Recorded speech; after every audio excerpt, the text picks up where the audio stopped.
Good evening, friends. Today we are going to discuss chapter number 6, market mechanism. आज हम एक नया chapter start करने जा रहे हैं जिसका नाम है मार्केट मैकेनिज्म. ओके, आईएससी के बच्चों के लिए चैप्टर नंबर 6 है. This is the chapter number 6. Okay, and CBSE के बच्चों के लिए है chapter number 9. Okay my dear friends, तो आइए देखते हैं मार्केट मैकेनिज्म क्या है. ये चैप्टर क्या कहता है, क्या कॉन्सेप्ट है इसके, क्या क्या चीजें हमें पढ़नी है इस चैप्टर में. ठीक है, इन सब सारी चीजों को हम यहाँ पे डिस्कस करेंगे. ओके माय डियर फ्रेंड्स, अक्सर इस चैप्टर को लेके बच्चों के मन में बहुत कंफ्यूजन सा रहता है. मतलब बहुत ये चीजें, ये जो चैप्टर है बच्चों को फ्रेंडली नहीं लगता है. कहने का मतलब मेरे ये है कि थोड़ा सा ये जो चैप्टर है फुल ऑफ डायग्राम, मीन्स जो चीजें समझने वाली है हमको फुल ऑफ डायग्राम से रिलेटेड सारी चीजें हैं. कैसे बहुत सारा डायग्राम है, 21 ऊपर डायग्राम है जिसको हम समझेंगे आगे के लेक्चर्स में. स्टेप वाइज सारे वीडियोस आपको प्लेलिस्ट में मेरे मिल जाएंगे आपको टॉपिक वाइज. ठीक है ना, एक एक कंडीशंस, एक एक डायग्राम को एक्सप्लेन करते हुए सब सारी चीजों को हम लोग इस चैप्टर में पढ़ेंगे. तो आज हम लोग बेसिकली हम लोग को पढ़ना क्या है, basic concept equilibrium and equilibrium price क्या होता है. आज हम इस चीज को समझेंगे, equilibrium and equilibrium price. Okay, लेकिन स्टार्ट करने से पहले मैं आप लोग को ये बताना चाहता हूँ, इससे पहले जो हमने चैप्टर्स पढ़े हैं, डिमांड पढ़ा, सप्लाई पढ़ा, डिमांड में पढ़ा, the quantity demanded by a consumer at a different price, ठीक है ना, various price by the different consumer. Okay ना, तो मतलब एक कंज्यूमर के द्वारा डिफरेंट प्राइस पे हम चीजों को पढ़े कि एक कंज्यूमर कैसे डिमांड करता है. ठीक है ना, फिर सप्लाई पढ़ा कि willing to offer for sale. Okay, तो कैसे डिफरेंट प्राइस पे एक जो प्रोड्यूसर है वो सेल के लिए गुड्स अवेलेबल करता है, वो सप्लाई में हमने चीजों को पढ़ा. ठीक है, लेकिन कैसे उसकी एक्चुअल प्राइस क्या है, उस जो भी प्रोडक्ट की, whatever we are going to use, we are using and we are asking for the product, means उसका एक्चुअल प्राइस क्या है. ये कस्टमर के मन में अक्सर ये क्वेश्चन आता रहता है. तो एक्चुअल प्राइस वो उस जो भी गुड्स है, जैसे मैंने ये मार्कर है, मैं मार्कर खरीद के लेके आया, तो मेरे मन में अक्सर ये क्वेश्चन आता रहता है कि इस मार्कर की एक्चुअल प्राइस क्या होगी. तो ये मेरे माइंड में ये इसी चीज को समझेंगे कि मार्केट मैकेनिज्म, मार्केट प्राइस का डिटर्मिनेशन कैसे होता है. जैसे डिमांड और सप्लाई के बहुत सारे रीजन है. डिमांड सप्लाई कैसे डिटरमाइन करती है, जैसे सप्लाई होती है वैसे डिमांड, मतलब जैसे डिमांड होता है वैसे सप्लाई, मतलब एक तरीके से दोनों चीजों के क्या है, कॉन्ट्रोवर्सीज है, दोनों एक तरीके से चलती है, दोनों एक दूसरे को निर्धारित करने का काम करती है. लेकिन जो एक्चुअल प्राइस है, जो प्राइस कैसे डिसाइड होती है, कैसे मतलब इस चैप्टर में हम इन्हीं चीजों को पढ़ेंगे, कैसे किसी प्रोडक्ट की प्राइस को मार्केट में डिटरमाइन किया जाता है, क्या है वो इक्विलिब्रियम पॉइंट. ठीक है ना, तो आइए हम इस चीज को समझेंगे. तो सबसे पहले बेसिक कॉन्सेप्ट में हम समझते हैं. क्या बेसिक कॉन्सेप्ट, तो दो चीजें होती है, क्या, इक्विलिब्रियम एंड इक्विलिब्रियम प्राइस. तो पहले समझेंगे क्या इक्विलिब्रियम. इक्विलिब्रियम क्या है, इक्विलिब्रियम की कंडीशंस क्या है.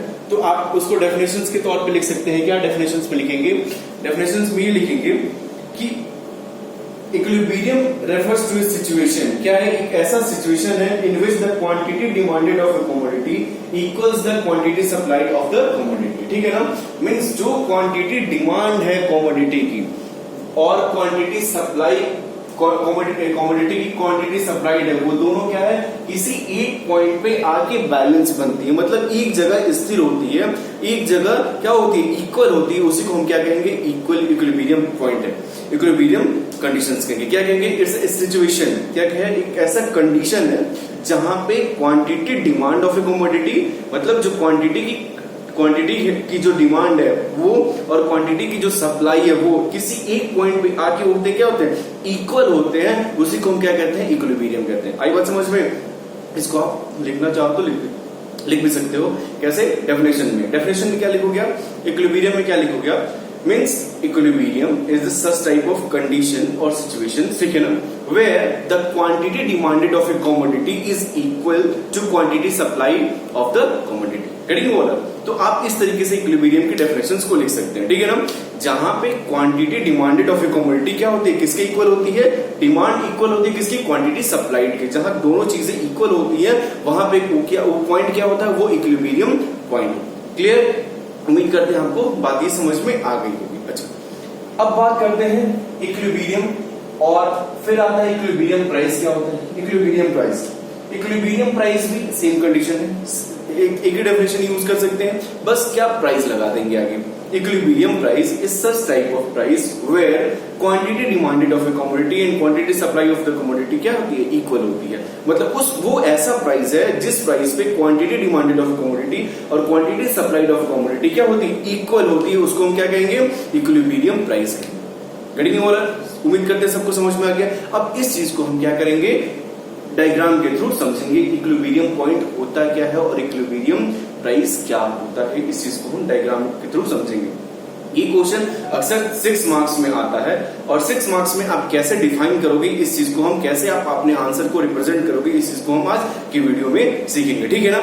तो what is the equilibrium price means how can you explain, और भी इसके बहुत सारे कंडीशंस है जो हम आगे की वीडियोस में देखेंगे, but today we will discuss what how we will present before the examiner, मतलब जो क्वेश्चन में कैसे अपने आंसर को रिप्रेजेंट करेंगे, ठीक है। आज हम इस चीज को सीखने जा रहे हैं, ठीक है माय डियर स्टूडेंट्स। ओके, तो आज हम जो ये कॉन्सेप्ट है आज हम जो सीखने जा रहे हैं वो क्या है, वो डायग्रामेटिक प्रेजेंटेशंस, हम इस चीज का सीखेंगे कैसे इक्विलिब्रियम प्राइस को हम कैलकुलेट करते हैं। तो सबसे पहले हम डेफिनेशन लिख देंगे इक्विलिब्रियम प्राइस का। मार्केट इक्विलिब्रियम प्राइस में जो डेफिनेशन बताया, market equilibrium price is such type of what conditions where quantity demanded of a commodity and quantity supply of commodity is equal. Okay चलो, तो अब देखो क्या होता है, हम डायग्रामेटिक फॉर्म में सबसे पहले आप क्या लिखोगे मीनिंग लिख देंगे। मीनिंग में जो मैंने आपने जो मैंने अभी डेफिनेशन बताया आप उसको डिफाइन कर देंगे। ओके, अब उसका explanation means diagrammatical presentation, diagrammatical presentation.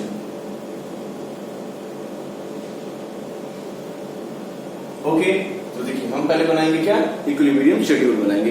क्या बनाएंगे इक्विलिब्रियम शेड्यूल बनाएंगे। ओके, देखते हैं इक्विलिब्रियम शेड्यूल में क्या है, प्राइस क्वांटिटी।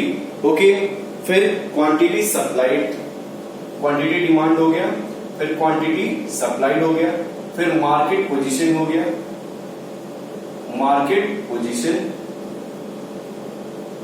क्या हो गया, मार्केट पोजीशन हो गया, और फिर क्या हो गया इफेक्ट ऑन प्राइस हो गया, इफेक्ट ऑन प्राइस हो गया, इफेक्ट ऑन प्राइस हो गया, ठीक है ना। तो ये क्या चीजें होंगी, चलिए आइए देखते हैं प्राइस में क्या है।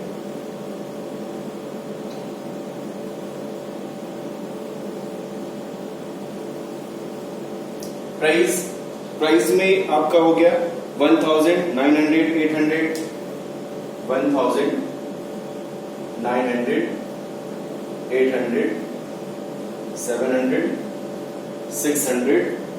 ओके, क्वांटिटी में क्या हो गया 30, 40, 45, 55, 70। क्वांटिटी सप्लाइड में हो गया 56, 50, 40, 30 एंड 20। ओके, अब देखेंगे आप मार्केट पोजीशन में क्या है, आप यहां देखिए जब प्राइस ज्यादा है, तो प्राइस जब ज्यादा होता है तो प्रोड्यूसर क्या करता है, ज्यादा से ज्यादा क्वांटिटी सप्लाइड करने की कोशिश करता है, क्योंकि उसका प्रॉफिट मार्जिन ज्यादा होता है। When the price will be maximum the production producer की क्या रहेगी, चांदी रहेगी। क्यों? क्योंकि उसको ज्यादा प्राइस पे वो ज्यादा सप्लाई करने की कोशिश करता है। तो देखिए यहाँ पे डिमांड कम है, सप्लाई ज्यादा है। देखिए प्राइस ज्यादा है तो सप्लाई क्या है, ज्यादा है, डिमांड कम है, तो यहां पे क्या हो गया, एक्सेस सप्लाई हो गया, एक्सेस सप्लाई हो गया। तो इसको क्या लिखेंगे, क्या कंडीशन लिखेंगे, एक्सेस सप्लाई।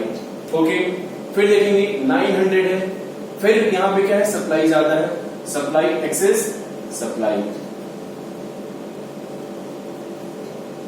क्या हो गया, एक्सेस सप्लाई हो गया।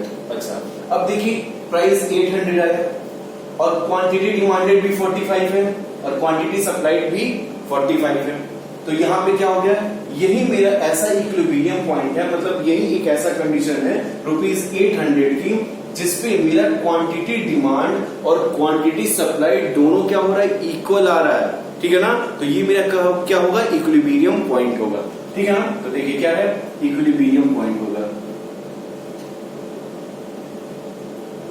क्या होगा, इक्विलिब्रियम पॉइंट होगा। इसको अच्छे से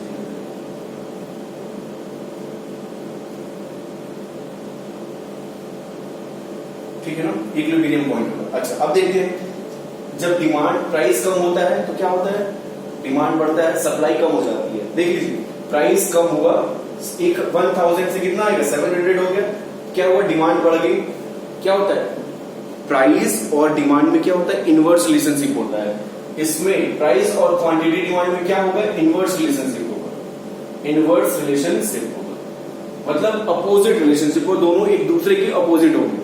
दूसरी चीज, प्राइस और क्वांटिटी सप्लाइड में क्या होगा, डायरेक्ट रिलेशनशिप होगा। क्या होगा, कौन सा रिलेशनशिप होगा, डायरेक्ट रिलेशनशिप, यानी पॉजिटिव रिलेशनशिप होगा। जब एक बढ़ेगा तो दूसरा भी बढ़ेगा, एक घटेगा तो दूसरा भी घटेगा। तो देख ले सकते हैं, प्राइस बढ़ रहा है, सप्लाई बढ़ रही है, प्राइस बढ़ रहा है, सप्लाई बढ़ रही है, प्राइस घट रहा है, सप्लाई घटना स्टार्ट हो गई। देखिए प्राइस यहाँ पे क्या हो गया, डिमांड बढ़ रहा है, तो यहाँ पे क्या लिखेंगे, एक्सेस डिमांड, एक्सेस डिमांड, ठीक है ना। फिर देखिए यहाँ बढ़ा, फिर यहाँ पे डिमांड ज्यादा है, एक्सेस डिमांड, ठीक है ना। अच्छा, अब मार्केट पे इफेक्ट ऑन प्राइस क्या हुआ, ठीक है ना। अब देखिए यहाँ पे इफेक्ट ऑन प्राइस में क्या हो गया, इफेक्ट ऑन प्राइस में क्या हो गया, देखिए इफेक्ट ऑन प्राइस में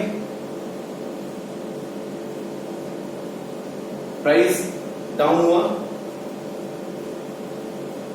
यहां इक्विलिब्रियम पॉइंट हो गया, नो चेंज, और यहां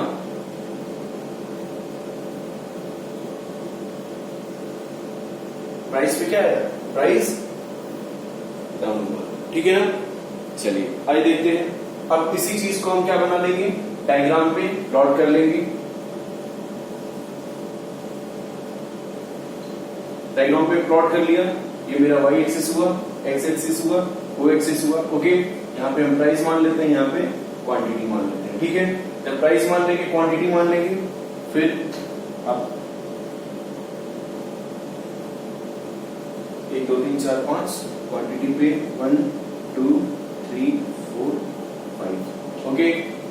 आप यहाँ पे कर दीजिए क्या, 600 700 800 900 1000, ओके। अब मेरी जो क्वांटिटी सब क्वांटिटी हो गई, क्वांटिटी क्या आ गई, क्वांटिटी मेरी क्या हो गई, क्वांटिटी डिमांडेड और क्वांटिटी सप्लाई। तो क्वांटिटी का मतलब क्या हो गया, प्राइस और डिमांड और सप्लाई दोनों इसमें रहेंगे, दोनों भी इस पे रहेंगे। तो देखिए जैसे हम मान लेते हैं 10 20 30, ये 100 तक मानना है तो इसको 20 30 ऐसा नाम दो, 20 40 60 80 और 100 मान लेते हैं, ठीक है, क्लियर। तो अब देखते हैं 600 पे कितना है, 600 पे 70 क्या है, डिमांड है, ये हुआ 70, यहाँ पे हम डिमांड है, और सप्लाई कहाँ है, 600 पे 20, ये हुआ सप्लाई, ओके। देखते चलिए उसको, फिर 700 पे 55 30, 700 पे 55 क्या हुआ, सप्लाई हुआ, तो 55, 700 पे ये हुआ 55 40 और ये 60 के बीच में 55 को आया हुआ है यहाँ पे, वो 60 की जगह, ओके। और 30 सप्लाई हो गया, 30 यहाँ पे आएगा, ओके। अच्छा, फिर 800 पे 45 45, 800 पे 45 यानी 800 पे 45 यहाँ कोई कंडीशन होगा जिसपे दोनों आके देख रहे हैं, सप्लाई भी 800 पे क्या होगा 45, डिमांड भी 45 है, सप्लाई भी 45 है, तो इसी पॉइंट पे आके दोनों मिलेंगे। फिर 900 पे 40, 900 पे 40, 900 पे 40 ये रहा, और 50 ये रहा,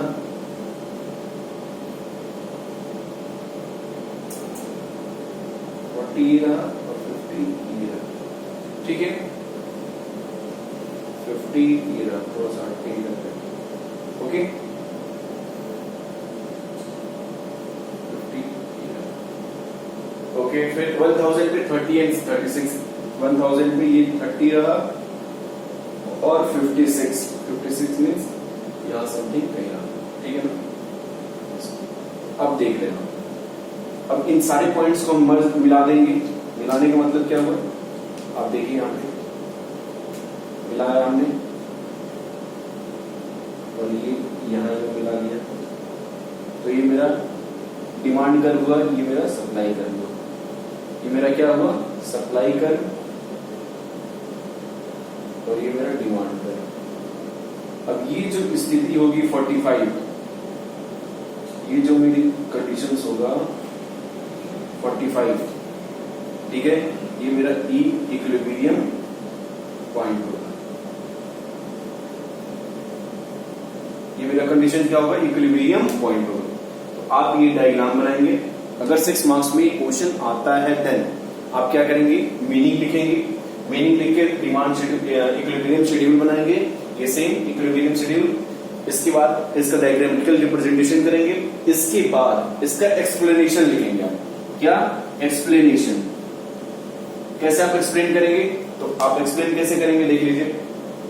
आप पूरा फुल इंट्रोडक्शन के साथ पॉइंट वाइज में सबसे पहले जो भी जैसे करेंगे वो आप चीजों को लिखते जाएंगे, ठीक है ना। अपने पॉइंट वाइज आपने फर्स्ट पॉइंट में क्या किया, सेकंड पॉइंट में क्या किया, थर्ड पॉइंट में क्या किया, फोर्थ पॉइंट में किया, एंड लास्ट में आप कंक्लूजन देंगे। कंक्लूजन में क्या देंगे कि एक ऐसा conditions means that is 800, the price of rupees 800, where quantity demanded of a commodity and quantity supply of commodity is equal.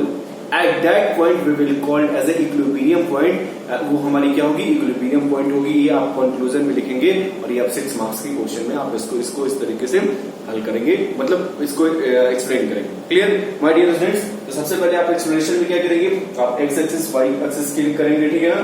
आप फिर सप्लाई जैसे सारे इसमें प्राइस मानेंगे, इसमें क्वांटिटी मानेंगे, everything whatever means you are doing here you will explain in your explanation according to point wise, okay. And after point wise you will write the conclusion, you will write the conclusion. Conclusion में आप क्या लिखेंगे, conclusion में आप लिखेंगे क्या means at the price rupees 800 the quantity demanded of the commodity 45 units and the quantity supplied of the commodity also 45 units means where the price of the commodity and the supply of the quantity demanded of the commodity and supply of the commodity both are equal at which point that is called equilibrium price or equilibrium point.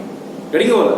So आप इस तरीके से इसको explain करते आप अपने answer को लिख लेंगे और ये कंक्लूजन में मैंने आपको बताया। एक्सप्लेनेशन आप लिख सकते हैं, इसको एक्सेस मानेंगे, वाई एक्सेस मानेंगे, फिर क्वांटिटी डिमांडेड की आएगी, फिर सप्लाई कर्व आएगा, ठीक है ना। ये सारे पॉइंट जैसे जैसे जैसे आप इसको करते आएंगे सारी चीजों को एक्सप्लेन करते हैं, इतना तो आप लोगों को क्लियर हो गया होगा। तो आज हमने समझा क्या, concept of equilibrium, basic concept of equilibrium and equilibrium price. ये चीज आप डायग्राम फॉर्म में बना लेंगे और इसको आप अपने नोट्स पे लिख लेंगे। Okay for today, thank you very much.